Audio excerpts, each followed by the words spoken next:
একাদশ শ্রেণীর বাইনোমিয়াল থিওরেমের দ্বিতীয় পর্বে আজ আমরা এই বিস্তৃতির মধ্যপদ নির্ণয় শিখব এবং বাইনোমিয়াল কোফিশিয়েন্টের কিছু প্রপার্টি সম্পর্কে আমরা দেখব এবং সর্বোপরি আমাদের যে প্রশ্নমালা তার এমসিকিউ ও অতি সংক্ষিপ্ত প্রশ্নের সমাধান আমরা আজকে করব।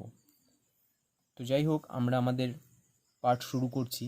তো তোমরা দেখো, আমরা এখানে a+x⁴n এর বিস্তৃতিটা লিখেছি। তোমরা আমাদের প্রথম পর্বে এই প্রাইমারি কনসেপ্টগুলো সম্পর্কে জেনেছিলে। যাই হোক, তো দেখো, আমি প্রথমে যেটা তোমাদের বলবো, এই যে a+x⁴n সেটা ভাঙিয়ে যে বিস্তৃতি আমি লিখেছি সেখানে কটি পদ আছে, এটা হচ্ছে আমাদের প্রথম জানার বিষয়। তো তোমরা যেহেতু এনটা সম্পর্কে তোমাদের কোনো ধারণা নেই যে এনের মানটা কত, সেই হিসাবে তোমরা কিন্তু এখানে বলতে পারো না যে কটি পদ আছে। কিন্তু আমরা যদি একটা জিনিস লক্ষ্য করি, দেখো a+x⁴1 এটাকে আমরা এভাবে ভাবতে পারি, অর্থাৎ সূচক যদি 1 হয় তাহলে দেখো আমাদের দুটো পদ আছে, ঠিক আছে।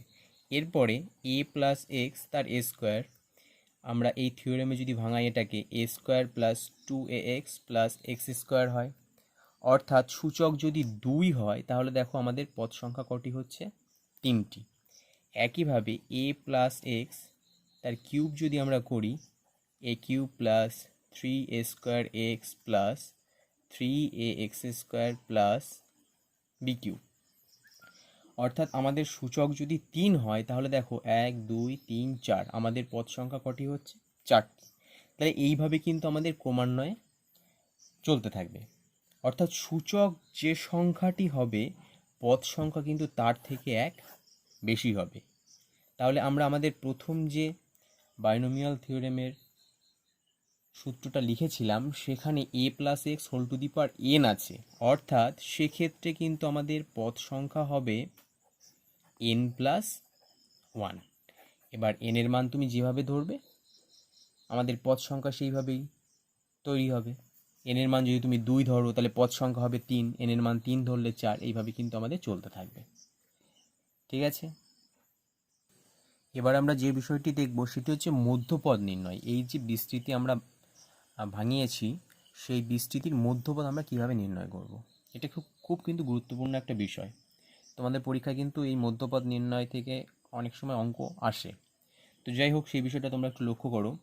দেখো, আমরা এইমাত্র লক্ষ্য করলাম যে a+x⁴n এই বিস্তৃতি যদি আমরা ভাঙাই তাহলে তার পদ সংখ্যা হয় কটি, n+1টি। কারণ আমরা একটু আগেই দেখলাম যে সূচক যা থাকে পদ সংখ্যা তার থেকে 1 বেশি হয়। আচ্ছা, এবার কিন্তু আমাদের এই মধ্যপদ নির্ণয়ের ক্ষেত্রে দুটো জিনিস মাথায় রাখতে হবে, যে এই যে n অর্থাৎ যেটি সূচক থাকে সেটি যুগ্ম না অযুগ্ম। যুগ্ম হলে একরকম মধ্যপদ হবে এবং অযুগ্ম হলে আর এক রকম মধ্যপদ হবে। তা প্রথমে আমরা nকে যুগ্ম ধরে মধ্যপদ নির্ণয় করছি, ঠিক আছে। যুগ্ম বলতে কি, 2 4 6 8 এরকম যদি হয় সেক্ষেত্রে কি হবে। তো যাই হোক, তোমরা একটা জিনিস একটু প্রাথমিক চিন্তাভাবনা থেকে বা প্রাথমিক যে উদাহরণ আছে সেই উদাহরণ থেকে তোমরা একটা জিনিস ভাবো। মনে করো একটা জায়গায় আমার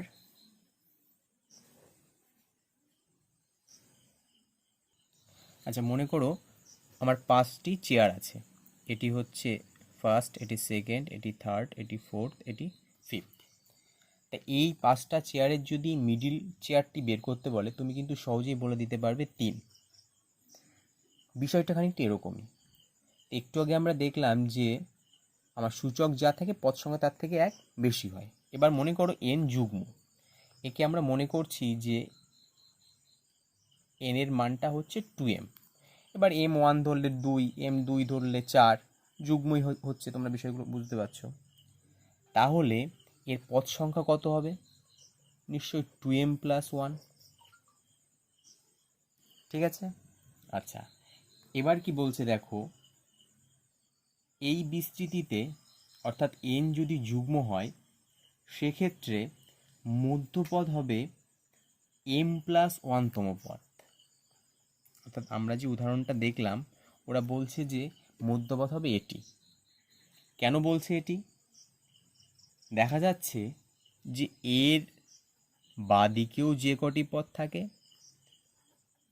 এর ডান দিকেও সে কটি পদ থাকে। অর্থাৎ এটা বলছে এই মধ্যপদ m+1 হবে এবং এর বাঁদিকেও m সংখ্যক পদ আছে, এর ডান দিকেও m সংখ্যক পদ আছে। আমরা যে উদাহরণটা দেখেছিলাম একটু লক্ষ্য করো, আমরা মধ্যপদ এখানে বলছিলাম 3, কেননা এর আগেও দুটো চেয়ার ছিল, এর পরেও দুটো চেয়ার ছিল। এবার আমরা একটু দেখি যে আমাদের হিসাবটা ঠিক আছে কিনা।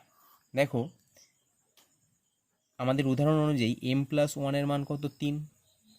তার মানে এখান থেকে আমরা বলছি যে m এর মান 2।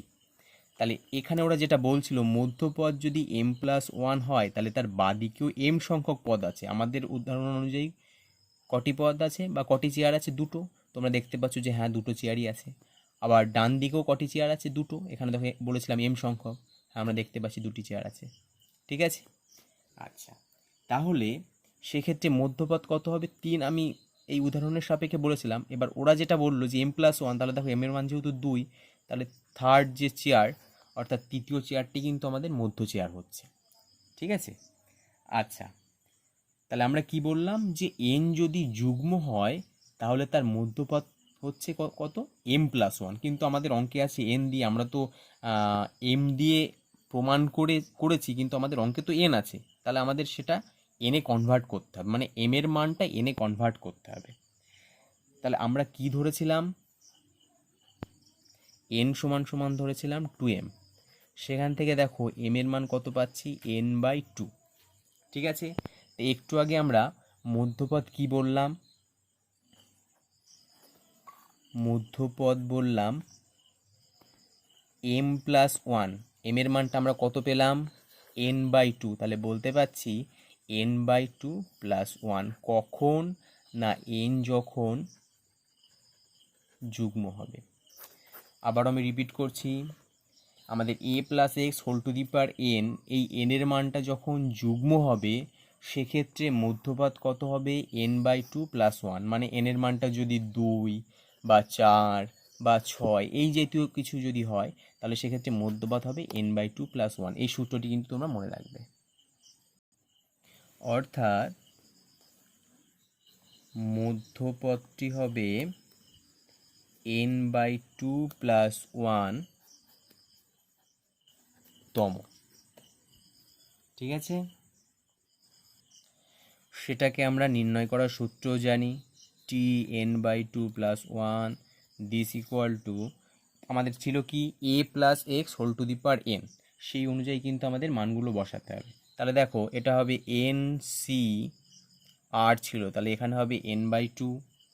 তারপরে কি ছিল? a⁴n−r, তাহলে আমাদের সূত্র অনুযায়ী a⁴n−n/2 হবে।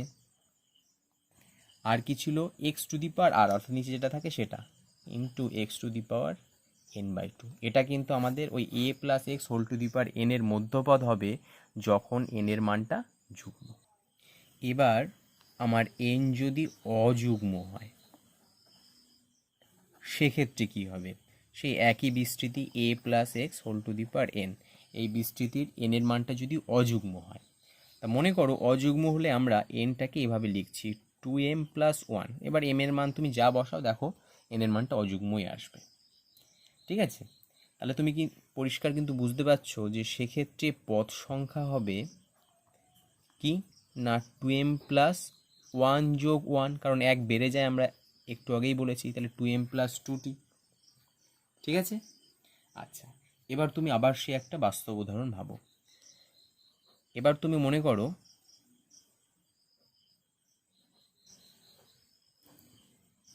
1 2 3 4 5 6টি তোমার চেয়ার আছে। ঠিক আছে, যেহেতু পদ সংখ্যা 2m + 2, তো সেই জন্য আমরা এখানে 6টি চেয়ার ধরলাম, মানে 6টি পদ আছে।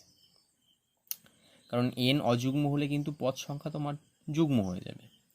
আচ্ছা এবার তুমি লক্ষ্য করো যে এই যে দুটো চেয়ার, এই দুটো চেয়ারকে যদি আমি একটা মনে করি তাহলে দেখো এদিকেও যে কটা চেয়ার, এদিকেও সেই কটা চেয়ার আছে। ওরা কি বলছে? ওরা বলছে যে ওই যে 2m+2 সংখ্যক পদ আছে, ওর এই পদটাকে তুমি মনে করো m+1, এই পদটাকে মনে করো তুমি m+2। তাই যদি হয় তাহলে এদিকে মানে এই পদটা যখন তুমি ধরবে তখন মনে করবে যে এই দুটো পদ একটা, মানে এখানে একটা পদ আছে, ঠিক আছে?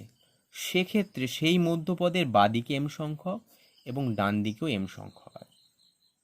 আবার যখন তুমি এটাকে মধ্যপদ ধরবে, অর্থাৎ m+2কে মধ্যপদ ধরবে, তখন মনে করবে যে এই পদটা নেই, অ্যাবলিশ হয়ে গেছে, এটি হচ্ছে মধ্যপদ। সেক্ষেত্রেও দেখতে পারবো যে বাদিকে m সংখ্যক এবং ডান দিকে m সংখ্যক পদ আছে। এবার আমরা দেখি যে আমাদের উদাহরণের সঙ্গে ওদের নিয়মটা মেলে কিনা। দেখো m+1 এর মান 3, এক্ষেত্রে এটাকে যদি আমরা 3 ধরি তাহলে m এর মান কত হচ্ছে 2।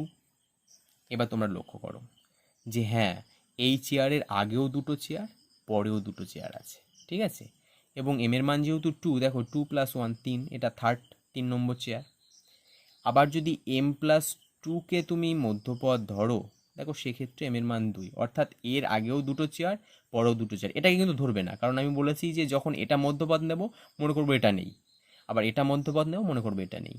তাহলে আমরা দেখতে পাচ্ছি যে যদি n এর মান অযুগ্ম হয় সেক্ষেত্রে পদ সংখ্যা যুগ্ম হচ্ছে, এবং সেক্ষেত্রে কিন্তু মধ্যপদ একটা না, দুটো হচ্ছে, ঠিক আছে?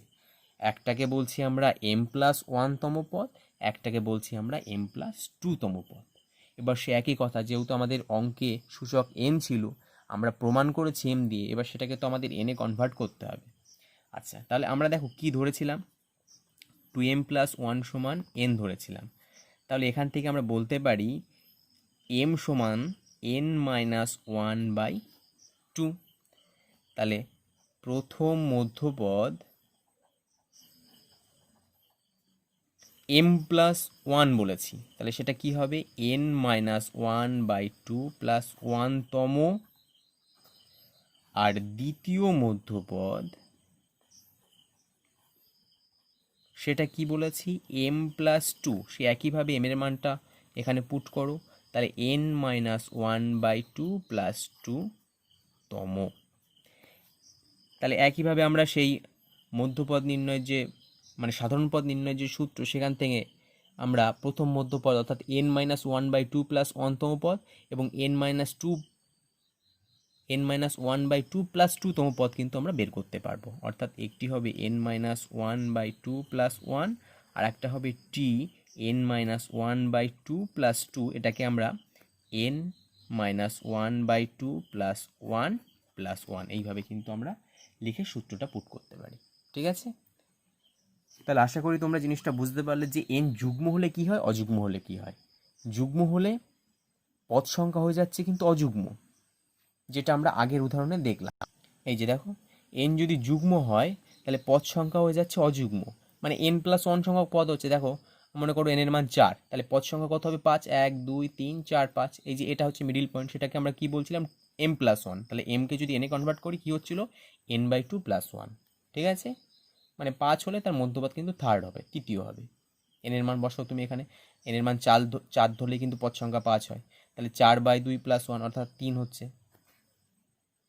আর n যদি অযুগ্ম হয় সেক্ষেত্রে আমরা কি দেখলাম যে মধ্যপদ হবে দুটি, একটি হবে m+1, একটি হবে m+2। আর m কে n এ কনভার্ট করলে কি হচ্ছে n-1/2 + 1 তম পদ আর n-1/2 + 2। কীভাবে হলো সেটাও আমরা কিন্তু এই উদাহরণের সাহায্যে খুব ভালোভাবে লক্ষ্য করলাম। আশা করি তোমরা মধ্যপদ নির্ণয়টা ভালোভাবে বুঝতে পেরেছো। এবার একটা জিনিস লক্ষ্য করো, a+x⁴n, সেটাকে যদি আমরা বিস্তৃতিতে ভাঙাই তাহলে সেটা হয় nc0, এটাকে 1কে আমরা এভাবে লিখেছি nc1x nc2x² + ... করতে করতে ncn x⁴n। আচ্ছা, আমার প্রশ্ন হচ্ছে এই বিস্তৃতির যে সহগগুলো আছে, অর্থাৎ এটা এটা এটা, এরপরে nc3 আসবে, nc4 আসবে, এইভাবে করতে করতে আমাদের ncn এসছে, এই সহগগুলোর সমষ্টি কত? এটা খুব সহজ একটা প্রমাণ, তোমাদের বইতেও আছে। তোমরা যদি এখানে x এর মানটা 1 পুট করো তাহলে দেখো x আমাদের দুপাশ থেকে কিন্তু x চলে যাবে, শুধু সহগগুলো পড়ে থাকবে। সেক্ষেত্রে আমরা দেখতে পাচ্ছি যে 1 + 1 অর্থাৎ 2n সমান হচ্ছে nc0 + nc1 nc2 plus NCN। অর্থাৎ আমরা বলতে পারছি যে এই যে বিস্তৃতি তার সহগগুলোর সমষ্টি হচ্ছে 2n। এই সূত্রটা কিন্তু তোমরা মনে রাখবে, ঠিক আছে? আচ্ছা, এবার একটা জিনিস লক্ষ্য করো, এখানে কিন্তু আমাদের এইগুলো হচ্ছে জোড় সহগ, NC0, NC2, তারপরে আসবে আমাদের NC4, NC6, এইভাবে যাবে। আর বাকি যেগুলো পড়ে আছে NC1, NC3, NC5, এগুলো হচ্ছে বিজোড় স্থানীয় সহগ, ঠিক আছে? প্রশ্ন হচ্ছে এই যে জোড় স্থানীয় সহগ এবং বিজোড় স্থানীয় সহগ এর সমষ্টি কত? খুব সহজ একটা প্রমাণ, জোড় স্থানীয় সহগের সমষ্টি সেটা সমান বিজোড় স্থানীয় সহগের সমষ্টি। বিজোড় স্থানীয় সহগের সমষ্টি কত এসছে দেখো, ওই যে আমাদের বিস্তৃতিটা ছিল 1 + x⁴n, তোমরা কাজ করবে, একটাও তো আমরা এভাবে পেলাম x এর মান 1 বসিয়ে, আর একবার x এর মান তোমরা -1 পুট করবে। -1 পুট করলে দেখবে ওই যে অড টার্মগুলো আছে NC1, NC3, NC5, সেইগুলোর আগে আমাদের ঋণাত্মক চিহ্ন চলে আসবে। তারপরে এই কন্ডিশান আর সেই কন্ডিশানটা তোমরা যদি যোগ করো দেখবে এই অড যে টার্মগুলো আছে, অড স্থানীয় যে টার্মগুলো আছে সেগুলো অমিট হয়ে যাবে, শুধু পড়ে থাকবে ইভেন স্থানীয় টার্মগুলো। এবং সেটা ক্যালকুলেশন করলে আমাদের আসবে 2n-1। ঠিক একইভাবে ওই দুটি ইকুয়েশান তোমরা যদি বিয়োগ করো তাহলে দেখবে জোড় স্থানীয় টার্মগুলো কেটে যাবে, অর্থাৎ NC0, NC4 এগুলো কেটে যাবে, পড়ে থাকবে NC1, NC3 এগুলো, এবং তার সমষ্টি তোমরা যদি একটু ক্যালকুলেশন করো দেখবে 2n-1ই আসবে। তাহলে এটা মনে রাখবে তোমরা যে 1 + x⁴n এই বিস্তৃতির জোড় স্থানীয় এবং বিজোড় স্থানীয় সহগগুলোর সমষ্টি হচ্ছে 2n-1। আর শুধু যদি বলে সহগগুলোর সমষ্টি কত, 2n। MCQতে কিন্তু আমাদের এরকম কোশ্চেন আসে। এবার তোমরা যদি প্রশ্নমালার MCQ কোশ্চেনগুলো দেখো প্রথমে যে অঙ্কটা তোমাদের আছে x - 2/3x⁴11 বিস্তৃতির পদ সংখ্যা কত হবে? আমাদের মানে স্বাভাবিক দৃষ্টিতে মনে হতে পারে যেহেতু সূচক 11 আছে পদ সংখ্যা 11, কিন্তু না, আমরা কিন্তু একটু আগেই দেখলাম যে সূচক যা থাকে পদ সংখ্যা তার থেকে 1 বেশি হয়, অর্থাৎ এখানে কিন্তু পদ সংখ্যা হবে 11 + 1 অর্থাৎ 12। তাহলে 1-এর কত হবে? সি দাগ 12। 2 দাগে কি বলেছে দেখো, x + y⁴19 বিস্তৃতিতে দশম পদে y এর সূচক কত হবে? তাহলে প্রথমে আমরা T10 অর্থাৎ দশম পদ বের করব, তারপরে আমরা দেখব যে y এর পাওয়ার কত আছে বা সূচক কত আছে। আচ্ছা দেখো, তাহলে আমরা যদি এখানে T10 বের করি, T10কে আমরা কিভাবে লিখতে পারি? T9 + 1। আমরা জানি যে সাধারণ পদ বের করতে গেলে আমাদের এভাবেই লিখতে হয়। আচ্ছা এবার দেখো, আমরা যদি সূত্রে এটাকে পুট করি তাহলে কি হচ্ছে, 19c 9x⁻19 - 9 মানে 10 y⁻, এটা 9। আমাদের কিন্তু আগেরগুলো বিবেচ্য না, আমাদের কি বলেছে যে y এর সূচক কত হবে, তাহলে y এর সূচক কত হচ্ছে 9, ঠিক আছে? আচ্ছা এবার 3 দাগে দেখো কি বলেছে, a + x⁴n এর বিস্তৃতিতে পদ সংখ্যার মান সসীম হবে যখন n বাস্তব সংখ্যা, ঋণাত্মক অখণ্ড সংখ্যা, ধনাত্মক অখণ্ড সংখ্যা না ভগ্নাংশ। দেখো এটা কিন্তু ধনাত্মক অখণ্ড সংখ্যাই হবে। ধনাত্মক অখণ্ড সংখ্যা মানে কোনগুলো? 1, 2, 3, 4, 5 এইগুলো, ঠিক আছে? বাস্তব সংখ্যা কেন না? দেখো বাস্তব সংখ্যার মধ্যে কিন্তু সমস্ত সংখ্যাই পড়ছে, ঠিক আছে? মানে তার মধ্যে আমাদের মূলদ সংখ্যা, অমূলদ সংখ্যা পড়ছে, ঋণাত্মক অখণ্ড সংখ্যা পড়ছে। তা তুমি যদি ওই a + x⁴ মাইনাস কিছু বসাও বা ফ্র্যাকশানে কিছু বসাও তাহলে কিন্তু তার মানটা আমরা সসীমে পাবো না।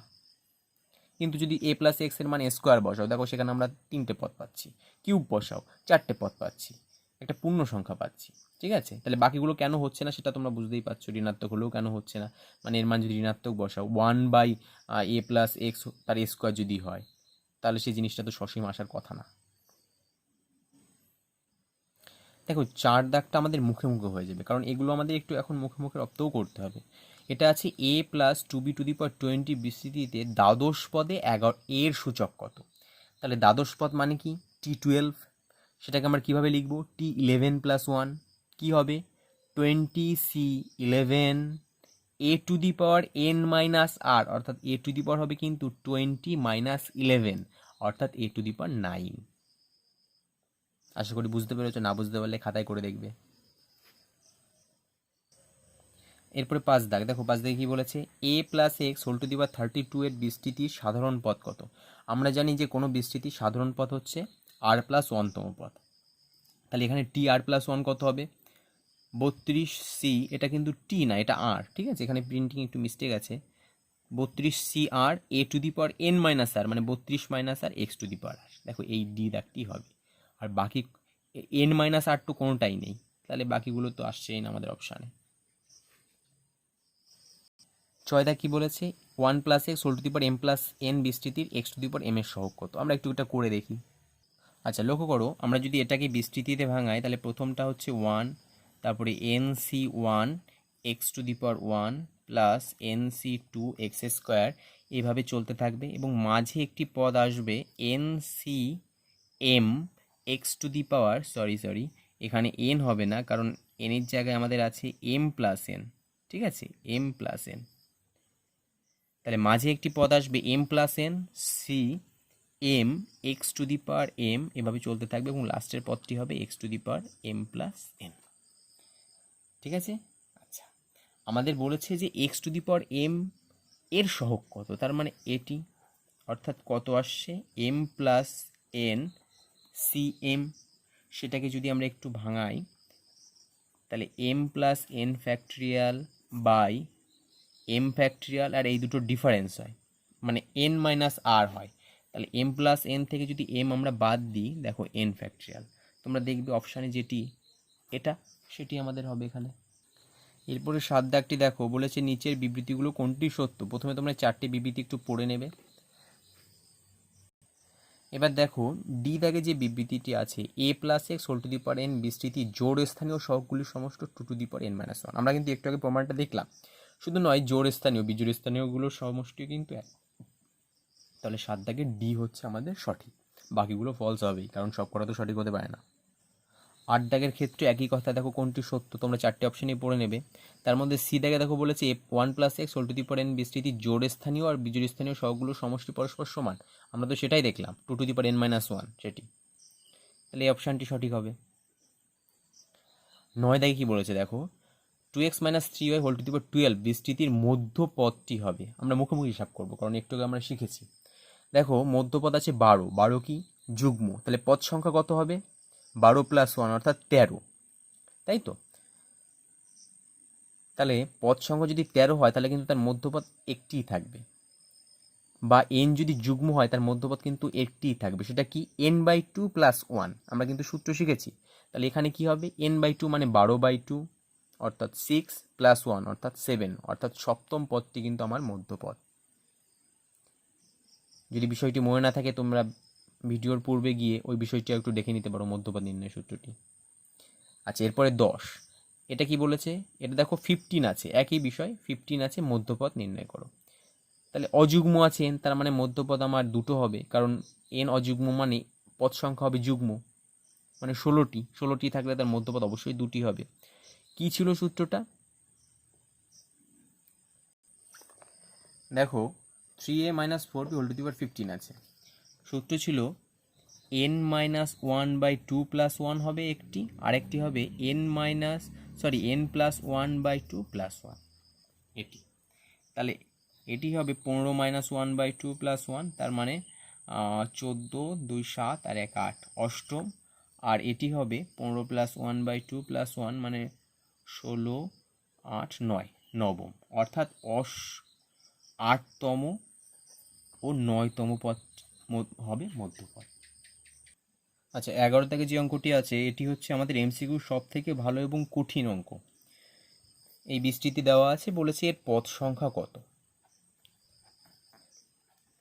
তোমরা কিন্তু দেখেই বলবে যে স্যার এর পদ সংখ্যা হবে 6, যেহেতু সূচক 5 আছে 5 যোগ 1, কিন্তু না, আমরা কিন্তু পদ সংখ্যা তার n প্লাস 1 বলেছি, সেটার আকার হচ্ছে a plus x whole to the power n, কিন্তু এর কি আকার a plus x whole to the power n আছে, নেই। তাহলে প্রথমে আমাকে সে আকারে করতে হবে, তারপরে দেখতে হবে যে পদ সংখ্যা কত হতে পারে। দেখো আমরা যদি এটাকে একটু বিস্তৃতিতে ভাঙিয়ে নিই, প্রথমে আমরা এই আকারে একে লিখি, ঠিক আছে। আচ্ছা, এবার ভাঙিয়ে ফেলি। দেখো তাহলে 1 হচ্ছে প্রথমটা, তারপরটা minus 5c1 X plus X square plus 5c2 X plus X square তার whole square minus 5c3 X plus X square তার cube plus 5c4 X plus X square to the power 4 minus X plus X square whole to the power 5, ঠিক আছে। আচ্ছা, এবার কিন্তু আমরা বুঝতে পারবো। দেখো এই টার্মটা থেকে, এই যে টার্মটা আছে এখান থেকে কিন্তু আমাদের এক্স আর এক্স স্কোয়ার এই দুটো টার্ম আসছে। এটাকে যদি আমরা ভাঙাই তোমরা দেখতে পারবে যে এক্স এক্স স্কোয়ার থাকবে, এছাড়া এখানে এক্স কিউব আসবে, এক্স টু দি পাওয়ার 4 আসবে, ঠিক আছে। এটাকে যদি আমরা ভাঙিয়ে ফেলি দেখবে যে এগুলো থাকতেই পারে মধ্যে বা আছেও, এছাড়া এক্সটা কি আসবে, এক্স টু দি পাওয়ার 5 আসবে, এক্স টু দি পাওয়ার 6 আসবে। এটাকে যদি আমরা বাইনোমিয়াল এক্সপেনশন করি দেখবে এক্সটা আসবে x7 x8, এবং লাস্টেরটাকে আমরা যদি ভাঙিয়ে ফেলি দেখবে x9 x10, এটা এক্সটা আসবে। এবং প্রথমে একটা পদ পড়েছিল 1, এবার তুমি গুনে ফেলো 1 2 3 4 5 6 7 8 9 10 11, অর্থাৎ পদ সংখ্যা আমার কত হচ্ছে 11, ঠিক আছে। আচ্ছা, এইগুলো কিন্তু আমাদের এইভাবে করতে হবে যদি আমাদের directly a plus x whole to the power n এই আকারে না দিয়ে আমাদের পদ সংখ্যা বের করতে বলে। 12 দাগটা দেখো, বলেছে 2x plus Y whole to the power 15 বিস্তৃতির অষ্টম পদে এক্স ও ওয়াই এর ঘাত কত। আমরা মুখে মুখে এটা করতে পারবো। অষ্টম পদ মানে কত, t8, t8 মানে কত, t7 প্লাস 1, তাহলে t7 প্লাস 1 তাহলে কত হবে 15c7 2x two the power 15 minus 7 অর্থাৎ 8, মানে x এর পাওয়ার হয়ে গেল 8, আর y টু দি পাওয়ার এই 8টাই হয় অর্থাৎ y টু দি পাওয়ার কত হবে 7, তাহলে x এর পাওয়ার হচ্ছে 8 আর y এর পাওয়ার হচ্ছে 7। আচ্ছা, 13 দাগ কি বলেছে, x minus 1x to the power 20 বিস্তৃতি দশম পদের সহগ কত হবে। দশম পদ, দশম পদ মানে কত, t10, সেটাকে আমরা কিভাবে লিখব, t9 প্লাস 1, ঠিক আছে, 9 প্লাস 1, তাহলে সেটা কত হবে 20c9 x to the power হবে 20 minus 9 R minus 1/x to the power হবে 9, যেহেতু মাইনাস 1 টু দি পাওয়ার অর্থাৎ মাইনাস 1/x টু দি পাওয়ার 9 হচ্ছে, তাহলে কিন্তু সবার আগে কিন্তু একটা মাইনাস এসেই যাবে। তাহলে সেটা কত আসছে 20c9, আমি প্রথমে বললাম যেহেতু দশম পদ মানে 9 প্লাস 1, এবং আগে যেহেতু একটু মাইনাস আসবে মানে মাইনাস 1 টু দি পাওয়ার 9 বসলে মাইনাসই হয়, তাহলে এর আগের অপশানটি কিন্তু আমাদের উত্তর হবে। আর 14 দা কি বলেছে, a plus x whole to the power n বিস্তৃতির শেষ দিক থেকে আরতম পদের সহগ। এটিও ভালো, আমরা একটু উদাহরণের সাহায্যে এটি দেখব। আচ্ছা দেখো, আমি a plus x whole to the power nকে এভাবে ভেঙেছি, a to the power n nc1 x, sorry এটা x হবে, এরপর nc2 x স্কোয়ার এইভাবে গেছে, এবং লাস্টের কিছু টার্ম আমি লিখেছি। লাস্টের টার্মটা তোমরা যদি দেখো ncn x to the power n, তার ঠিক আগের টার্মটা কত হবে ncn minus 1 x to the power n minus 1, তার ঠিক আগেরটা হবে ncn minus 2 x to the power n minus 2, তার ঠিক আগেরটি হবে ncn minus 3 x to the power n minus 3, এইভাবে কিন্তু আমাদের লাস্টের দিক থেকে কিন্তু গেছে। আচ্ছা, এবার তোমরা দেখো শেষ টার্মটি কত হচ্ছে, শেষ টার্মটি হচ্ছে ncn, তার ঠিক আগেরটি কত হচ্ছে ncn মাইনাস 1, অর্থাৎ এটি সেকেন্ড শেষ, মানে শেষ থেকে দ্বিতীয়। এটাকে কিন্তু আমরা এভাবে বলতে পারি ncn মাইনাস 2 প্লাস 1, যেহেতু দ্বিতীয় ওই জন্য এখানে এই 2 আকারটা আমরা রাখলাম। এবার শেষ থেকে যদি তৃতীয় আমরা দেখি সেটি কত হচ্ছে ncn মাইনাস 2, এটাকে তোমরা যদি একটু এইভাবে লক্ষ্য করো ncn মাইনাস 3 প্লাস 1, ঠিক তার আগেরটা কত হবে ncn মাইনাস 4 প্লাস 1, মানে ফোর্থ, শেষ দিক থেকে ফোর্থ, ফিফথ তো এইভাবে হবে, সিক্স তো এইভাবে হবে। এবার যদি বলে শেষ দিক থেকে আরতম, এই সিমিলারিটি অনুযায়ী কিন্তু আমরা এটা তৈরি করতে পারি। কি হবে ncn মাইনাস r প্লাস 1, মিলিয়ে দেখো, সেকেন্ড হচ্ছে n মাইনাস 2 প্লাস 1, থার্ড হচ্ছে N minus three plus one, fourth হচ্ছে N minus four plus one, তাহলে শেষ দিক থেকে আরতম হবে N C N minus R plus one. খুব ভালো কিন্তু এটা, এভাবে কিন্তু আমরা এমসিকিউগুলো সলভ করতে পারি। আশা করি তোমরা পুরো এমসিকিউ বিষয়টি বুঝতে পেরেছো। এবার আমরা অতি সংক্ষিপ্তে কয়েকটি অঙ্ক একটু আলোচনা করব। আচ্ছা, অতি সংক্ষিপ্তের 1 থেকে 4 পর্যন্ত যে অঙ্কগুলো আছে, বিশেষ করে বিস্তৃতি করো, সরল করো, ওগুলো তোমরা দু একটা করবে। পরীক্ষা ওখান থেকে আসে না, তবু আমাদের মানে বিষয়টা কতটা আমাদের রপ্ত হয়েছে সেইটা জানার জন্য আমরা এগুলো করি, দু একটা তোমরা প্র্যাকটিস করবে। আমি 5 দাগের অঙ্ক থেকে শুরু করছি। দেখো 5 দাগে যে অঙ্কটি আছে, একটি বিস্তৃতি দিয়ে বলেছে যে এক্স বর্জিত পথ পর্যন্ত বিস্তৃতি নির্ণয় করো। ঠিক আছে, মানে এক্স যেখানে থাকবে না সেই পর্যন্ত আমাদের বিস্তৃতিটাকে ভাঙতে হবে। তা আমরা প্রথমে এটিকে ভেঙেছি। তা ভেঙে দেখতে পেরেছি যে ফার্স্ট, সেকেন্ড, থার্ড, দেখো এটা 3x 8c2 3x two the power 8 minus 2 5/x cube তার স্কোয়ার, তার মানে 8 মাইনাস 2 এক্সের পাওয়ার 6, এখানে এক্স কিউব তার স্কোয়ার মানে 1/x টু দি পাওয়ার 6, অর্থাৎ x অমিট হয়ে যায়। এই পর্যন্ত কিন্তু আমাদের বিস্তৃতি করতে বলেছে। ঠিক আছে, অর্থাৎ প্রথমগুলো যদি আমরা ক্যালকুলেশন করি এই পর্যন্ত আমরা লিখব। বোঝা গেল? এরপরে 6-এর এক দাগ। 6-এর এক দাগে কী বলেছে? 3a plus 2/a two the power 12 বিস্তৃতির দশম পদ নির্ণয় করো। তা আমরা কিন্তু ওই বিস্তৃতিতে ভাঙিয়ে দশম পদটা লিখতে পারতাম, কিন্তু আমরা সাধারণ পদ নির্ণয় সূত্র জেনেছি টি আর প্লাস ওয়ান, সেইভাবে কিন্তু আমরা দশম পদটি করবো। এই যে দেখো লিখেছি বিস্তৃতির দশম পদ T10 T9 plus one 12c9 a to the power n minus আর, অর্থাৎ 3a to the power 12 minus 9, আর x to the power r, অর্থাৎ 2/a two the power 9। Calculation করে কিন্তু আমরা এটা পেলাম। আচ্ছা, তারপরে 2 দাগে কি বলেছে?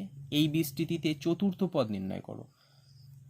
তাহলে n এর পাওয়ার আছে 10, বিস্তৃতির চতুর্থ পদ কত হবে? T4 T3 প্লাস 1 আমরা লিখলাম, সূত্রটা আমরা পুট করলাম, একটু ক্যালকুলেশন করলাম, করে কিন্তু আমরা এই মানটা পেয়ে গেলাম। এগুলো কিন্তু তোমরা নিজেরাও করতে পারবে, একটু দেখে নাও, চোখ বুলিয়ে নিলেই তোমরা নিজেরা বুঝতেও পারবে এগুলো। আচ্ছা, এরপরে 3 দাগ। এটা কি বলেছে? x plus 1/x to the power 2n বিস্তৃতির n-তম পদ। তাহলে বিস্তৃতির n-তম পদ কত হবে? Tn, সেটাকে আমরা কি আকারে লিখেছি? Tn মাইনাস 1 প্লাস 1, মানে এই আকারটাই কিন্তু আমাদের আনতেই হবে, r প্লাস 1 আকারটাই কিন্তু আমাদের আনতেই হবে। সূত্র বসিয়েছি সেই অনুকরণে, দেখো বসিয়ে আমরা ক্যালকুলেশন করে কিন্তু এটা পেয়েছি। আচ্ছা, 4 দাগে কি বলেছে? a minus 1/3 two the power m বিস্তৃতিতে সাধারণ পদ নির্ণয় করো। আমরা কি জানি যে r প্লাস 1-তম পদটি হয় হচ্ছে আমাদের সাধারণ পদ। তাহলে আমরা এখানে লিখলাম tr প্লাস 1, দেখো সূত্র বসিয়েছি mcr a to the power n minus r minus 1/3 a to the power r, সেখান থেকে আমরা মাইনাস 1 টু দি পাওয়ার rটাকে প্রথমে লিখে এটা পেয়েছি। ঠিক আছে, আচ্ছা 5 দাগে দেখো অঙ্কটা একটু ভালো। এখানে বলেছে এই বিস্তৃতির শেষ দিক থেকে তৃতীয় পদ নির্ণয় করো। শেষ দিক থেকে তৃতীয়, তোমরা যদি এমনি একটু লক্ষ্য করো, দেখো এর সূচক কত আছে? 8। তার মানে আমরা যদি 1 2 1 2 3 4 5 6 7 8 9, কারণ পদ সংখ্যা 9 হবে যেহেতু সূচক 8 আছে, n+1 হয় আমরা জানি। এবার ওরা বলেছে শেষ দিক থেকে তৃতীয়, এটা শেষ দিক থেকে প্রথম, এটা শেষ দিক থেকে দ্বিতীয়, এটা শেষ দিক থেকে তৃতীয়, অর্থাৎ আমাদের সপ্তম পদটি প্রথম দিক থেকে লিখতে হবে। ঠিক আছে, আমরা দেখো কি লিখেছি? বিস্তৃতির ঘাত হচ্ছে 8 বা সূচক 8, সুতরাং বিস্তৃতিতে পদ আছে কটি? 9টি। এখন ইহার যেটি শেষ দিক থেকে তৃতীয় পদ সেটি প্রথম দিক থেকে সপ্তম, আমরা পরিষ্কার দেখতে পেলাম সেটা। তাহলে T7 বের করবো, T6 প্লাস 1, সূত্র বসালাম, তারপরে একটু ক্যালকুলেশন করলাম, এটা পেয়ে গেলাম। আচ্ছা, এই ভাঙানোটাকে কিন্তু তোমরা বুঝতে পারছো আশা করি। 8c6কে আমরা কীভাবে ভাঙাই? ফ্যাক্টরিয়াল 8 বাই ফ্যাক্টরিয়াল 6, আর এই দুটোর ডিফারেন্স ফ্যাক্টরিয়াল 2। তারপরে কাটাকাটি আমরা কীভাবে করি সেটাও তোমরা আশা করি বুঝতে পারছো। ফ্যাক্টরিয়াল 8কে আমরা 8 × 7 × 6 ফ্যাক্টরিয়াল রাখতে পারি, আর নিচে যেহেতু 6 ফ্যাক্টরিয়াল একটা আছে আর 2 ফ্যাক্টরিয়ালকে ভাঙালে 2 × 1 হয়, এটা কেটে যায়, এবার 2 দিয়ে 8কে কাটলে 4 হয়, তারপরে গুণ করে আমরা কিন্তু এইভাবে কিন্তু করি। মানে উপরেরটা সেই পর্যন্ত ভাঙাবো যখন দেখবো যে নিচেরটা উপরের সঙ্গে মিশে যাচ্ছে, তাহলে আমরা কাটতে পারবো, আর নাহলে কিন্তু আমাদের গুণটা কিন্তু বড় হয়ে যাবে। আচ্ছা, এটাও দেখো বলেছে শেষ দিক থেকে r+1-তম পদটি বের করো। এখানে আমরা লিখেছি বিস্তৃতির ঘাত হচ্ছে n, সুতরাং n+1 সংখ্যক পদ আছে।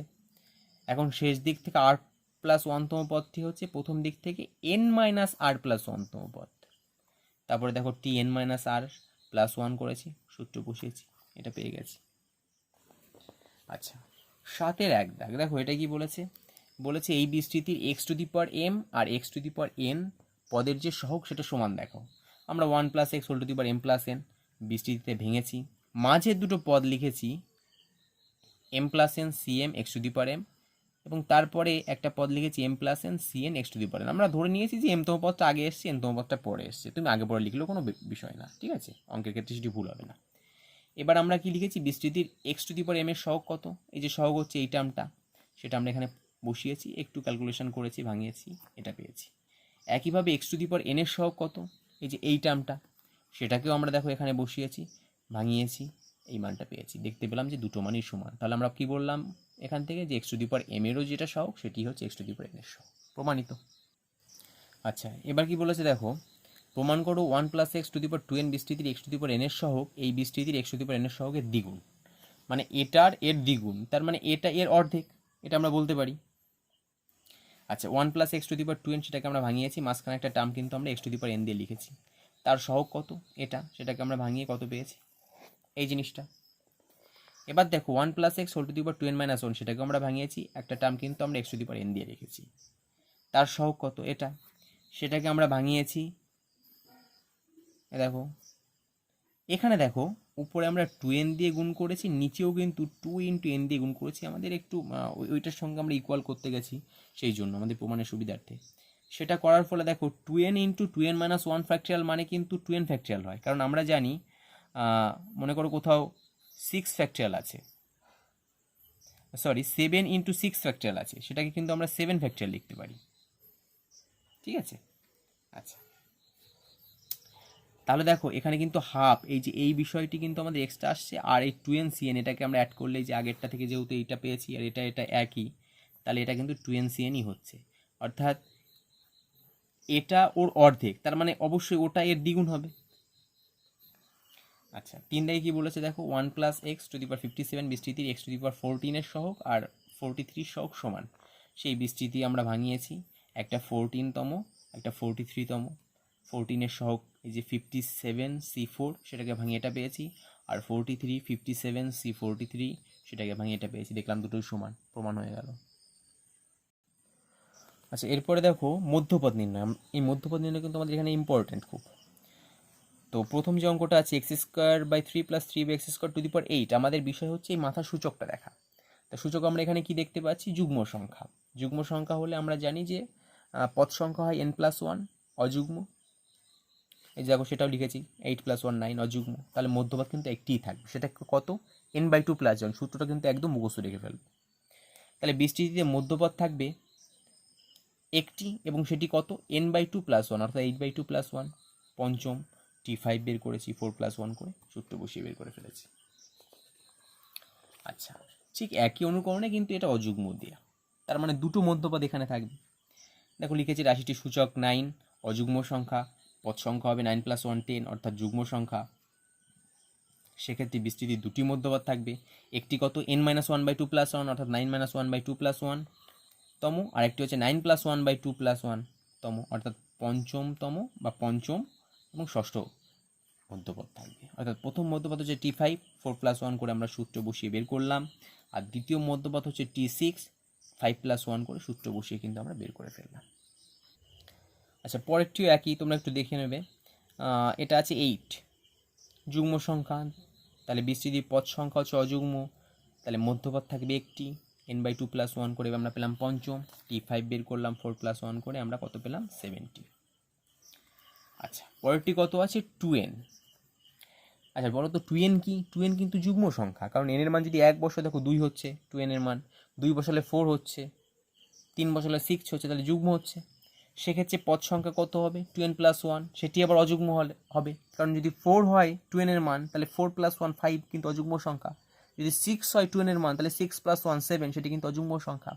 তাহলে অযুগ্ম যদি আমার পদ সংখ্যা হয়, তাহলে মধ্যপদ কোটি থাকবে, একটি। আমরা বারবারই কিন্তু এই কথাগুলো আলোচনা করছি। সেক্ষেত্রে কি হবে, n/2, কিন্তু এখানে n এর মান তো 2n, তাই 2n/2 + 1 হয়েছে, অর্থাৎ n+1 তম পদ। দেখো n+1 মান বসিয়ে বের করে ফেলেছি। আর শেষে যে দুটো অঙ্ক আমরা করেছি এগুলো আসে না, তবুও ভাঙানোটা একটু দেখে রাখো। আচ্ছা 999 তার কিউব, দ্বিপদ বহুপদের সাহায্যে এটাকে ভাঙতে বলেছে। আমরা কি করেছি দেখো, 1000 মাইনাস ওয়ান তার কিউব করেছি, 1000কে 10 কিউব মাইনাস ওয়ান লিখেছি, তার কিউব করেছি। এবার A minus X whole to the power N এর সূত্র আমরা এক্সপ্লেন করে মানটা বের করেছি। ঠিক আছে, এটা আমাদের ক্যালকুলেটর ছাড়া করা খুব মুশকিল, এগুলো আমাদের দেয় না, জাস্ট ভাঙানোটা দেখে রাখো।